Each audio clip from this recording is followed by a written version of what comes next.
Hello बच्चों, स्वागत है आपका लक्ष्य में। सबसे पहले आप सभी को दिवाली की हार्दिक शुभकामनाएं। अभी आप लोगों ने पढ़ा था सूरदास के 4 पद को। मैंने आपको पढ़ाया था कि मैया मैं अपनी सब गाय चराई हूँ, यहाँ तक मैंने बता दिया था। आज पद संख्या 5 हम पढ़ाएंगे, तो समय को बर्बाद न करते हुए सीधे हम विषय वस्तु पर आते हैं। मैया हो ना चरई हो गाय, सिगरे ग्वाल हिरावत मोसो मेरे पाए पिराए। जो न पतियाए पूछ बल दावो अपनी सौह दीवाय। यह सुन माई जसोदा ग्वालिन गारी दे तिरी जाए।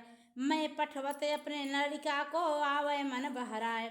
सूर श्याम मेरो अति बालक मारत ताहि रिगाय। मैया हो ना चरई हो गाय। सबसे पहले शब्दार्थ पर एक दृष्टि डालते हैं। लिखा गया है हाँ। हाँ का मतलब होता है बच्चों मैं। सिगरे माने होता है संपूर्ण। पिराय माने दुखते हैं। पतियाय माने होता है विश्वास। सौह माने सौगंध। ईशाय माने गुस्सा करना। पठवत माने भेजना। लड़का माने पुत्र। ताही माने उसे। रिंगाय माने घुमा करके। संदर्भ आप सभी जानते ही हैं, वही संदर्भ है। आते हैं प्रसंग पर। प्रस्तुत पद्यांश में माता यशोदा ने श्री कृष्ण द्वारा हठ किए जाने पर उन्हें वन भेज दिया, किंतु वन में ग्वाल बाल सखाओं ने उन्हें परेशान किया। तो आपके इस पद में श्री कृष्ण घर लौटकर माता यशोदा से उनकी शिकायत करते हैं। तो क्या करते हैं देखते हैं। मैया हो ना चरई हो गाय। प्रभु श्री कृष्ण माता यशोदा से कहते हैं कि हे माता, अब मैं गाय चराने नहीं जाऊंगा। सिगरे ग्वाल घिरावत मोसो मेरे पाए पिराय। सिगरे माने संपूर्ण। सारे ग्वाल बाल मुझसे ही अपनी गायों को घेरने के लिए कहते हैं, जिससे इधर उधर दौड़ने से हे मैया मेरे पैरों में दर्द होने लगता है। जो न पतियाए पूछ बल दाओ। यदि माँ आपको मेरी बात पर विश्वास नहीं हो तो आप बलराम भैया से पूछ लीजिए, लेकिन कैसे? अपनी सौह दीवार पूछ लीजिए, लेकिन ऐसे नहीं, अपनी सौगंध दिला करके ही भैया बलराम से आप पूछ लीजिए। यह सुन माई जसोदा ग्वालिन। जब माँ जसोदा अपने पुत्र श्री कृष्ण के ऐसी बातों को सुनती हैं तो गारी दे तेरी जाए। तो माँ यशोदा क्रोधित होकर ग्वालों को गाली देने लगती हैं। मैं पठवत अपने लड़का को आवे मन बहराए। माँ यशोदा कहती हैं कि मैं तो अपने पुत्र को वन में इसलिए भेजती हूँ कि उसका मन बहल जाए। सूर श्याम मेरो अति बालक मारत ताहि रिगाय। मेरा कृष्ण अभी बहुत छोटा है, एक ग्वाले उसे इधर उधर दौड़ाकर मार डालेंगे। आते हैं काव्य सौंदर्य पर। भाषा आपकी वही है बेटा ब्रज। छंद आपका गे पद है। शैली मुक्तक है और रस वात्सल है, क्योंकि माता और पुत्र के प्रेम का वर्णन किया गया है, तो वात्सल रस हो गया, गुणमाधुर हो गया। अलंकार पे आते हैं।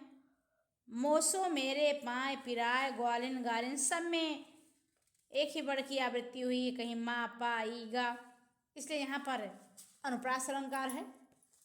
आते हैं 6वें पद पर। सखी मुरली लीजय चोर, जिन गोपाल कीन्हे अपने बस प्रीत सबन की तोर। छिन के घर भीतर निस्बासर धरत न कबहूँ छोर। कबहूँ कर कबहूँ अधरन कट कबहूँ खोसत जोर। ना जानो कुछ मेल मोहनी राखे अंग अंग भोर। सूरदास प्रभु को मन सजने बधो राग की डोर। आते हैं शब्दार्थ पर। चोर माने चुरा लेना। तोड़ माने तोड़ करके। छिनिक एक क्षण भर। निस्बासर रात और दिन। छोर माने छोड़ते हैं। कर माने हाथ। अधरन माने होठ। कटी माने कमर। मोहिनी माने जादू। और भोर माने भुलावा। राग माने प्रेम। बाधो माने बाधना। चलते हैं, अब आते हैं प्रसंग पर। प्रस्तुत पद्यांश में श्री कृष्ण का मुरली के प्रति प्रेम तथा उससे ईर्ष्या करती गोपियों की मनोदशा का चित्रण किया गया है। आते हैं अब व्याख्या पर। क्या किया गया है कि सखी रे मुरली लीजय चोर।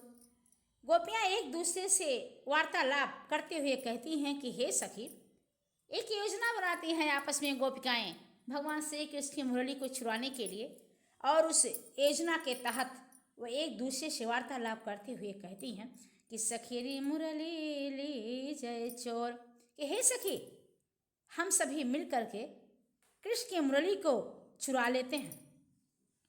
जिन गोपाल कीन्हे अपने बस, जिस मुरली ने श्री कृष्ण को अपनी ओर आकर्षित करके अपने बस में कर लिया है, प्रीत सबन की तोर, अपने बस में कर लिया। हम लोगों के प्रेम को तोड़वा करके जिस मुरली ने प्रभु श्री कृष्ण को अपने ओर आकर्षित करके अपने बस में कर लिया है, चलते हैं उस मुरली के हम सभी गोपिकाएं चुरा लेते हैं। छिन एक घर भीतर निस्बासर धरती न कबहूँ छोड़। उस मुरली ने इतना प्रभु को अपनी तरफ सम्मोहित कर लिया है कि वह घर के भीतर हो या बाहर कभी एक पल के लिए भी मुरली को नहीं छोड़ते। कबहू कर, कभी उसको हाथ में रखते हैं, कबहू अधरन, कभी उसको होठों पर, और कटी कबहू खोसत जोर, और यही नहीं कभी कमर में खोस लेते हैं। न जानो कछ मेल मोहिनी राखे अंग अंग डोर। इस तरह से श्री कृष्ण जी उसे कभी भी अपने से दूर नहीं होने देते। ये हमारे समझ में ही नहीं आ रहा है कि मुरली ने कौन सा ऐसी मोहिनी मंत्र श्री कृष्ण पर चला दिया, कौन सा ऐसा जादू चला दिया है कि राखे अंग अंग भोर, के कौन सा ऐसा जादू चला दिया है कि जिससे श्री कृष्ण पूर्ण रूप में उसके बस में हो गए हैं।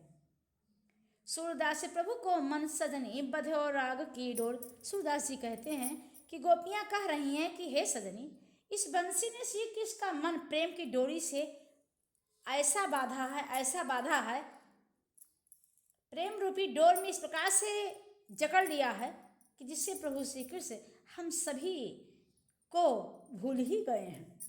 आते हैं काव्य सौंदर्य पर। भाषा ब्रज है, शैली आपकी मुक्तक ही है, छंद गे पद है, रस श्रृंगार है, गुण माधुर है, और कबहू कर कबहू मेल मोहिनी, इसमें अनुप्रास अलंकार, और अंग अंग पुनरुत प्रकाश, राग की डोर प्रेम रूपी डोर रूपक अलंकार। धन्यवाद भैया बहनों।